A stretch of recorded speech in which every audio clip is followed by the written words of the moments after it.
It's that time of year again with a Holiday Scorched event back in Fallout 76, running from Tuesday the 17th of December until the 2nd of January 2025. There are 9 new rewards this time around, plus the additional 7 new ones added back in July, taking the total number of rewards to a whopping 79 total plans and 4 outfits. This guide will cover everything related to the event, the best farming route, an overview of the rewards and some other helpful tips in relation to holiday gifts.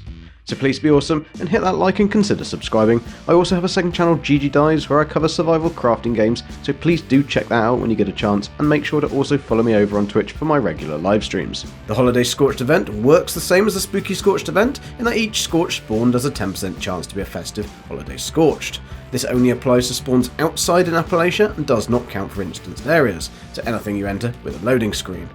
Holiday Scorched will always be melee attackers and have a specific sound alert when they are near. Holiday Scorched will also always be legendary, with a 55% chance to be a 1-star, a 40% chance to be a 2-star, and a 5% chance to be a 3-star. This tried and tested route for farming the Scorched is probably the easiest and most efficient, as it's mainly in the lower level areas and there's a highest volume of Scorched per spawn area. You can follow this route either way, but to save some caps, simply use the free fast travel points for either the crater in the Toxic Valley to start at the top, or the Rusty Pick in the Ash Heap to start at the bottom. For this video, I'm starting at the top with a map, and the first location is Wavy Willard's Water Park. If you fast travel here, you should spawn outside the front entrance, and there are at least 16 Scorched that spawn in and around the park. Next stop is southwest towards Tyler County Fairgrounds, where you'll spawn in on the road just outside the area, and should find at least 14 Scorched around the fairground. Remember, there is a workbench in the rear barn, so you can scrap a load of the junk, weapons and armour you've probably already collected. Across the road is the Tyler County Dirt Track, which contains a workshop. Now, during the seasonal holiday event, you have the option to claim the Santatron Collectron for free in the Atomic Shop. The Santatron, once built, has a small chance to also collect holiday gifts, so it's worth building one in your camp and one at each workshop whilst you play for that extra chance of some holiday cheer. You'll now want to head east to Wilson Brothers Auto Repair. Although you'll only find 4 to 5 Scorched here, I've always had really good luck with holiday spawns, so it's worth checking it out. Next, head further east to the most popular Scorched farming location, Morgantown Airport. There are at least 16 Scorched that spawn around the airport, but remember, although there are many Scorched inside the buildings, this is an instance location, and therefore will not spawn this holiday Scorched. Once you have cleared the Scorched from the airport, head over to the far side and you can start the event collision course. This event will produce 5 waves of Scorched with a good chance of spawning some jingly buggers. Please note, a public event can no longer appear twice in a row in the same world. However, if you have a Fallout First membership, you can use this to your advantage and farm this event for both Holiday Scorched and the cargo drop. To do this, simply load into a private world and start collision course. Complete the event and then exit to the main menu. Start a custom world until you see the world building notice and cancel it. This resets your private world. You can now re-enter a private world, and as long as it says world building, it should load you right back in front of the collision course event. You might be wondering why you want to farm the cargo drops from this event. The reason for this is it's one of the few places you can get the 6 new and super rare Gatling plasma mods, so keep an eye out for these. For a detailed guide on what they are, why you want them, and how to farm these, then please see this video. Once you're done, head southeast towards Bolton Greens.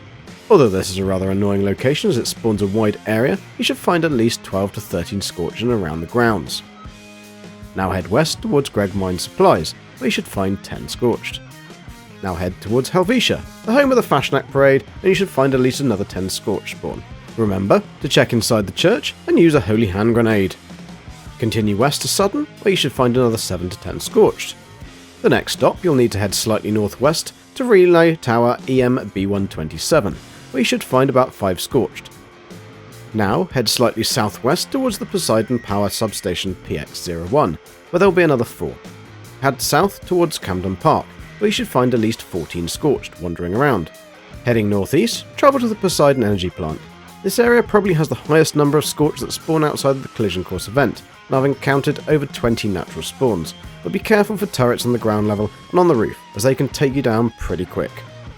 Once cleared, head southeast towards Avion Medical Centre and take out the Scorched patrolling the outside of the building, usually between 3 and 6, and then head across to Riverside Manor, where you should find another 4 Scorched. Now head north to Somerville Docks, where there are normally about 8 to 10 Scorched. And then finally east to end the route at Overlook Cabin, where you should find another 5 to 6.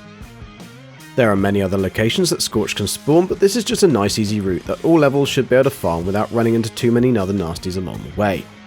I mentioned earlier about utilising workshops during the holiday event, and it seems this is a much more lucrative way to farm for holiday gifts than the stated drop rate suggests. So here's my recommendation. Once you've claimed a workshop, enter the build menu and create a simple structure of 3 sets of stairs with a platform at the top, the Santatron in the centre and some barricades around the outside for protection. Now save this as a blueprint in your build menu. Go to the next workshop, claim and place the blueprint. Rinse and repeat on at least 15 workshops. Please note that you can use any Collectron during the event, just remember to set the loot to holiday gifts. Usually, when the workshop gets attacked and taken over by enemies, the Collectron would either be destroyed and or stop working. However, if the Collectron is built on the platform, the enemies will not be able to destroy or interrupt it, and therefore it'll just carry on collecting your gifts without the need to fight for claim back the workshop.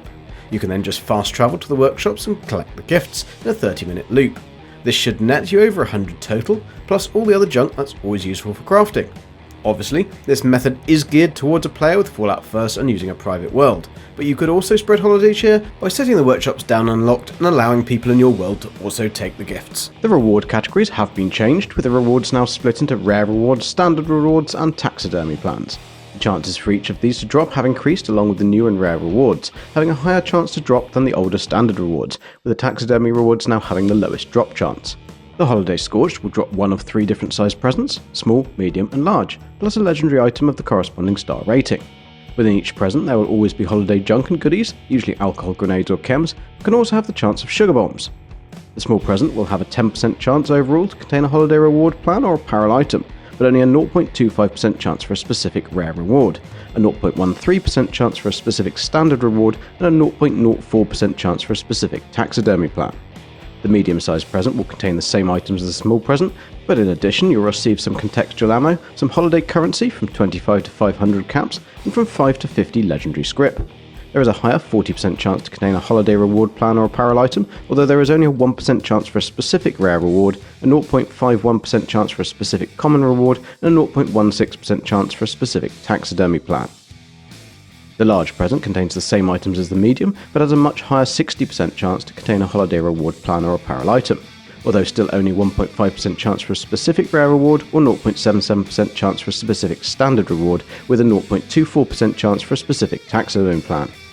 There are now 79 plans in total, including 9 new ones for the December 24 and 7 added back in July, and they are the Plastiform Candy Cane in blue, red and yellow, the Plastiform Ornament in blue, green and red, and the Plastiform Star in blue, red and yellow.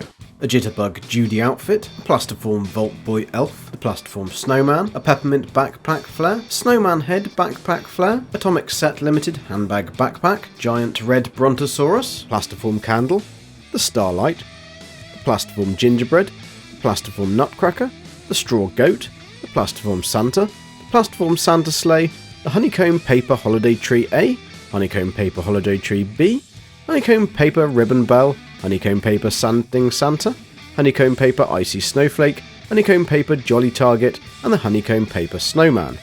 Just so you know, the Plastiforms also all light up. If you're flush with caps, you can also craft holiday gifts as a Tinker's Workbench, but you'll need to purchase gift wrap in order to do this and ensure you're stocked up on adhesive, as you'll need 1 per present. These will be called handmade holiday gifts in your inventory. The vendors that sell the gift wrap are all train station vendors, the White Spring Faction vendor bots, the Camden Park vendor bot, the Charleston Fire Department vendor bot, Flatwoods vendor bot, Grafton vendor bot, Watoga Brotherhood of Steel vendor, June at the Gilman Lumber Mill, Vera at the Middle Mountain Pit Stop, both Light Allies Salmon Zero, and finally Graham. One helpful thing to remember is that the White Spring train station vendor will always sell 2 of each gift wrap, and the faction bots within the White Spring Mile will also sell 1 each. So if you buy a load of gift wrap, it might be easier just to server hop at White Spring to save yourself some time. The gift wrap will be in the misc section of the trader's inventory, and to get the best price, remember to ensure you have boosted your charisma to over 25. The best prices for gift wrap are 219 caps for the small, 656 caps for the medium, and 1,925 for the large. Previously, I would have advised only to purchase the medium gift wrap, as the cost versus reward from the large one was not high enough to warrant the caps. However, this has been increased to the 80% chance for a reward, although the medium has also been increased to 60% chance, so if you have a load of caps spare, you'll have to make the choice yourself. The crafted presents have a slightly higher chances to contain the rewards than those found from killing Scorched. The small has a 20% chance to contain a reward, with a 0.5% chance for a specific rare reward, a 0.25% chance for a specific banded reward, and a 0.08% chance for a specific taxidermy plan. The medium has an increased 60% chance for a reward, with a 1.5% chance for a specific rare reward, a 0.77% chance for a specific standard reward, and a 0.24% chance for a specific taxidermy plan. The large has a much higher 80% chance for a reward, with a 2% chance for a specific rare reward, a 1.03% chance for a specific standard reward, and a 0.32% chance for a specific taxidermy plan. I'd like to give a big shout out to Nukanite, Duchess Flame, and all the other data miners who helped to bring all this information together. I hope you've enjoyed and found the video helpful. Please do hit that like and subscribe to see more of my content. I'm GoldenGek, and good luck. See ya.